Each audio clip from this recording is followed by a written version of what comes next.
मरी के क़यामत सुगरा के मंजर को अपनी आंखों से देखने के बाद ये नौजवान फैसलाबाद के जो वापस पहुंचे हैं, बड़ी मुश्किल से 5 घंटे का सफ़र पैदल चल के। मनाज़र तो बहुत ज़्यादा खौफनाक थे। आप और जो वहाँ पर मंजर था, वहाँ पे किसी का भी इंसानियत क्या ख़त्म हो चुकी थी। वहाँ पर होटल में अगर हम रहते हैं तो प्रॉपर फैसिलिटीज़ नहीं दी जाती। एक अंडा 200 में दे रहे थे और वो भी ऐसा था कि पुराना अंडा है, मतलब पहले से बना हुआ है और हाफ हुआ अंडा है। आर्मी वाले जवान थे, वो हर तरह से मतलब तावन करने की कोशिश कर रहे थे। ब्रिज टीवी की वीडियोस देखने के लिए हमारा चैनल सब्सक्राइब करें, बेल के आइकन पर क्लिक करें ताकि आप हमारी आने वाली तमाम वीडियो से बाखबर रह सकें। मरी के क़यामत सुगरा के मंजर को अपनी आंखों से देखने के बाद ये नौजवान फैसलाबाद के जो वापस पहुंचे हैं, बड़ी मुश्किल से 5 घंटे का सफ़र पैदल चल के आर्मी वालों की इंस्ट्रक्शंस के साथ साथ क्या क्या उन्होंने देखा, क्या क्या लम्हात देखे, किस किस्म की अजियतें, जो ऐसी अजियत तो मेरे ख्याल से जंगी कैदियों के साथ में नहीं की जाती होगी, जो मरी के लोगों ने, मरी के होटल मालकान ने इनके साथ की, किस तरह से इनका जो बजट आउट हो गया। ये बड़ी मुश्किल के साथ फैसलाबाद तक पहुँचे हैं, ये इस्लामाबाद तक पहुँचे हैं और ये इनकी ज़ुबानी सुनते हैं। क्या कहना है? अस्सलाम वालेकुम। क्या नाम है आपका? अब्दुल रहमान। बताइएगा कि क्या सिचुएशन पेश आई जब बर्फ़बारी बहुत ज़्यादा होगी, तो आपने क्या फ़ील किया कि आपको निकलना चाहिए, क्या रेंट था? अपनी ज़ुबानी कुछ बताइएगा वहाँ को। फ़र्स्ट ऑफ़ ऑल तो बर्फ़बारी जब बहुत ज़्यादा हो गई, न्यूज़ चलने लगी हर जगह की बर्फ़बारी के साथ, जाहिर सी बात है हमारे घर वाले हमारी फ़िक्र करते हैं, उनके हमारे फ़ोन कॉल्स आने लग गए। और जो वहाँ पर मंजर था, वहाँ पे किसी का भी इंसानियत क्या ख़त्म हो चुकी थी। वहाँ पर जो होटल मालकान हैं, जो रेस्टोरेंट्स के मालिक हैं, जो आम वहाँ पर लोग हैं, वो हर बंदे को अपनी पड़ी थी पैसे कमाने की लालच के अंदर, ठीक है, क्योंकि उनको पता था कि मजबूरी है, आवाम काफ़ी ज़्यादा आ चुकी है, तो उन्होंने रहना ही रहना है। उस लिहाज से वो उन्होंने जैसे ही बर्फ़बारी हुई है, जैसे ही तूफ़ान आया, उन्होंने रेट्स डबल से ट्रिपल कर दिए। कितना रेट था जब आपने फ़र्स्ट ऑफ ऑल गए, तो क्या रेट था तब? मैं आपको बता रहा हूँ कि 15,000 में हमने रूम लिए, ठीक है। उसका हमने 3 घंटे बाद हमने कहा हम रूम छोड़ना चाह रहे हैं, क्योंकि वहाँ फैसिलिटीज़ प्रोवाइड नहीं की जा रही थी। 12 बंदे थे हम, 2 रूम्स लिए, उन्होंने 3 रज़ाइयाँ दी हमें, 4 तकिए थे हमारे पास, उसके अंदर हम रह नहीं सकते थे, ठीक है। उन्होंने जानबूझकर हमें कम फैसिलिटीज़ दी कि ये जाएंगे, हमने उनको कहा हमें मनी बैक करें, उन्होंने 1 रुपया वापस नहीं किया हमें, ठीक है। उसके बाद हम जो दूसरे होटल में गए हैं, वो हमें पर रूम 17,000 का पड़ा, ठीक है, विद सेंट्रल हीटेड, ठीक है। जो हीटर्स का सीज़न था वो 2 रूम हम ले लिए, जिस तरह भी करके हमने कहा पैसे ज़्यादा देने हैं, रात गुजार रही हैं, सुबह निकल जाएंगे। हमने रूम्स लिए हैं, central heated room full night के लिए था, लेकिन हीटर्स का ये सीन था, 3 बजे हैं, उन्होंने हीटर्स बंद कर दिए, ठीक है, पीछे से गैस बंद कर दी। हमने कॉल किया उनको रिसेप्शन के ऊपर, वो कहते हीटर्स बंद हो चुके हैं, गैस चले गई है। जब हम, मेरा एक दोस्त बाहर गया है, उसने जाकर देखा कि उनकी हीटर्स चल रहे हैं। हमने उनसे पूछा आपके हीटर कैसे चल रहे हैं? वो कहते हैं हमने यहाँ से वैसे, उन्होंने आ जाके ना हमसे कहा, डिमांड ज़्यादा की कि आप पैसे और देंगे फिर आपके हीटर चलेंगे। हालांकि हमने जो पैकेज लिया था उसके अंदर हमने हीटर इंस्टॉल करवाए थे, लेकिन उन्होंने बार बार हर चीज़ ऐसी 100 चीज़ें जिसकी रेट्स वो हमसे ज़्यादा ले रहे थे।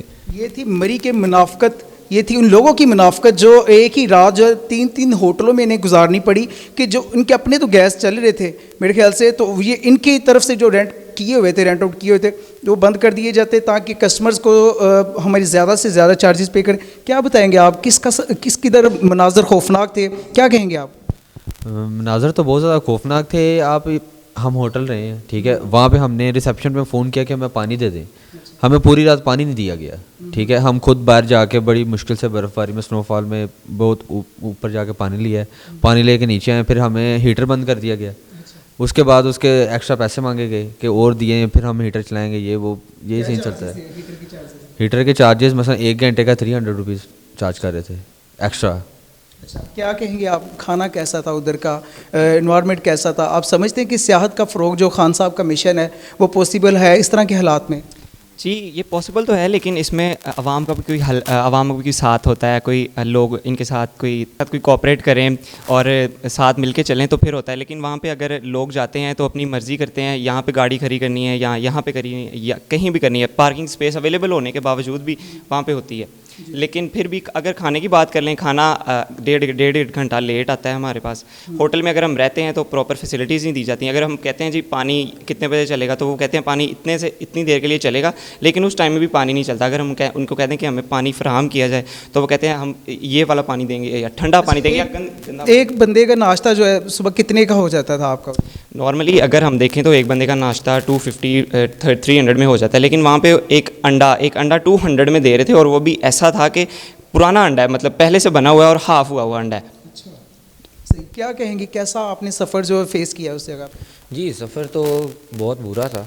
ठीक है, क्योंकि वहाँ पे स्नो फॉलिंग हो चुकी थी और मरी के जो लोग थे वो बिल्कुल भी ताउन नहीं कर रहे थे, वो लोगों को और ज़्यादा इस मसले में फंसा रहे थे। अब ये देखें कि मतलब एक बंदा है वो फंस चुका है बर्फ़बारी में, उसके साथ फैमिली है, उसकी कोशिश यही होगी कि सबसे पहले वो अपनी फैमिली को सेव करे। अब एक गाड़ी फंसी हुई है, वो 5 लोग बैठे हैं, वो गाड़ी को ऊपर चढ़ाने के लिए वो चेन लगाते हैं टायर पे, वो चेन लगाने का 20-20 हज़ार रुपया चार्ज कर रहे हैं, वो भी वो सिर्फ उतना एरिया निकाल के वो बाद में चेन उतार के वापस ले आएंगे।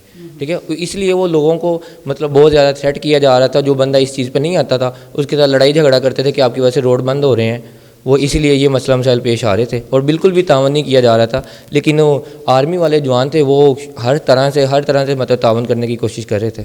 अच्छा, किस तरह का जो आर्मी वालों ने मेरे ख्याल से बताया जा रहा है न्यूज़ के अंदर भी कि काफ़ी तावन किया, क्या तावन किया आप अपनी ज़बानी, आपने उनके साथ मिल के भी रेस्क्यू किया है सिस्टम को, क्या किया आपने? जी, आर्मी वाले जिस तरीके से तावन कर रहे थे मतलब वो हमारे बिल्कुल साथ साथ चल रहे थे। वो हर गाड़ी के पास जाके उनका मीटर नॉक करके देख रहे थे कि अगर वहाँ पे लोग अवेलेबल हैं, क्या वो स्टेबल हैं, अगर वो नहीं स्टेबल तो वो जहाँ हद तक मुमकिन हो सकता था वो उनकी हेल्प कर रहे थे। ठीक है, वो लोगों को गाड़ियों से निकाल रहे थे, उनको कह रहे थे कि आप हमारे कैंप में चलें, वहाँ जाके आप स्टे करें, आपको किसी चीज़ की ज़रूरत है तो हम वो आपको देंगे। ठीक है, उसके बाद वो लोगों के सामान मतलब जो फैमिलीज़ थी उनके सामान उठा के आगे आर्मी वाले चल रहे हैं ताकि वो उनको स्नोफॉल से निकाल सकें, और हमारे आगे चल रहे हैं वो रास्ते खुद क्लियर कर रहे हैं अपने हाथों से बर्फ़ हटा के ताकि लोगों को गुजरने के लिए आसानी रहे। जी, ये हमारी जो आर्मी है जो पाकिस्तान की सरहदों पे भी लड़ती है और पाकिस्तान के अंदर भी जो जिस तरह की भी अवामी मसाइल का सामना करना पड़ता है तो वो हर वक्त तैयार रहती है अपनी आवाम की फ़लाह के लिए, अपनी आवाम की सर्विसेज प्रोवाइड करने के लिए। अच्छा, क्या कहेंगे आप सबसे छोटे थे इनमें से, तो बड़े फैमिलीज़ भी मौजूद थी, आपने क्या ऐसी चीज़ देखी जो आप तो अभी तक नहीं भूले? मैं जो अभी तक नहीं भूला वो ये था कि फैमिली अपने बच्चों के साथ भी थे। 9 माह के बच्चा एक औरत ने उठाया हुआ था। तो मेरे हिसाब से जो वहाँ पे रहते हैं उनको देख के इंसानियत पैदा होनी चाहिए। इंसानियत मज़हब से बड़ी चीज़ है। ठीक है, अगर इंसानियत नहीं है तो कुछ नहीं है। तो उन्होंने जो लोग वो होटल ले रहे हैं वो जाके यही कह रहे हैं कि 50,000 40,000 इससे नीचे कोई आ ही नहीं रहा। जो हमारा बजट था, हमारा यही बजट था कि 16-15,000 तक हमें 4 डे या 3 डे मिल जाएगा। वो हमें जो 16-15,000 वो 1 डे 1 नाइट मिल रहा था। आप ये कह सकते हैं कुछ हॉर्स के लिए मिल रहा था हमें, और इससे ज़्यादा कुछ नहीं। अगर हम जो उसे कहते थे कि हमें कुछ ज़्यादा चाहिए टाइम, तो वो कहते थे उसके लिए आपको एक्स्ट्रा चार्जेस देने पड़ेंगे। तो ये चीज़ थी वहाँ पे। अच्छा, किस तरह आपको पाक आर्मी ने रेस्क्यू किया, क्या कहेंगे आप उनके बारे में, क्या जज्बात है आपके उनके बारे में?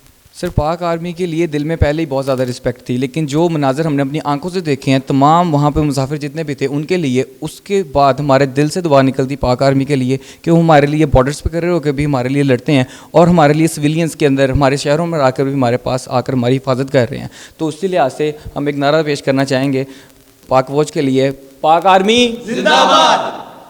सबसे जो बड़ी मुनाफ़कत मैं आपको बताता चलूँ मरी वालों की, उसमें ये होता है कि अगर किसी बंदे को रेंट आउट कर दी ये चीज़, ये इनका कहना है कि हम 10 से 12 लोग थे तो हमें 2 कमरे जो दे दिए गए हैं, उसमें फैसिलिटीज़ आस्ता आस्ता कम करनी शुरू कर देते हैं कि ये खुद ही भागे। अगर ये 12 बंदे हैं तो इनको 3 रज़ाइयाँ दी गई। इनका कहना है जो तकिए हैं वो 2 से 3 से 4 दिए गए। तो इसमें सर्वाइव करना, पूरी रात गुजारना तो बहुत मुश्किल हो गई। तो इसी तरह के रवैये जो पूरे होटल मालकान की तरफ से हर बंदे की शिकायत यही है।